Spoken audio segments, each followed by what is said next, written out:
Kita hidup di dunia ini tidak terlepas daripada dua perkara. Kebahagiaan ataukah kesengsaraan. Bukan getanya merumpak kebahagiaan tak hidup di dunianya ataupun singgah di urang akhirat pada ketika getanya merumpak dengan Allah Subhanahu wa taala. Munyo getanya perle kebahagiaan tak hidup.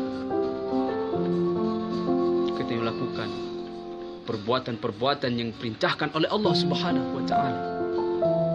Apa yang kagak perintahkan oleh Allah kita yang kerjakan.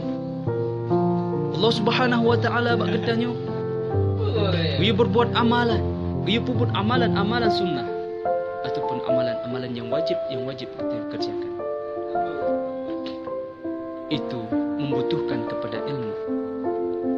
Maka oleh karenanya hadirin sekalian, ilmu pokok pertama untuk getanyo berbuat amalan di sisi Allah Subhanahu wa taala. Ilmu, menyuhana ilmu. Getanyo akan diterima amalan-amalan yang getanyo kerjakan. Karena yang tak puputnya atih perbuatan yang salah. Atih perbuatan yang hana diridai oleh Allah Subhanahu wa taala.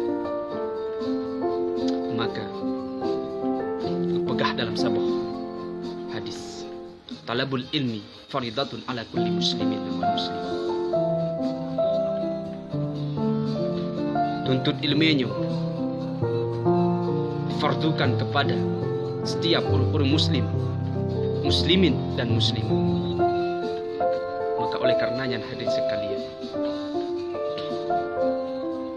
ditanyonyo mantanggebi kesempatan oleh Allah Subhanahu wa taala untuk kita berbuat kebaikan, untuk kita puput taat kepada Allah. Semoga kita mendapatkan syurga Allah sehingga pada ketika kita tahu Allah Subhanahu wa taala.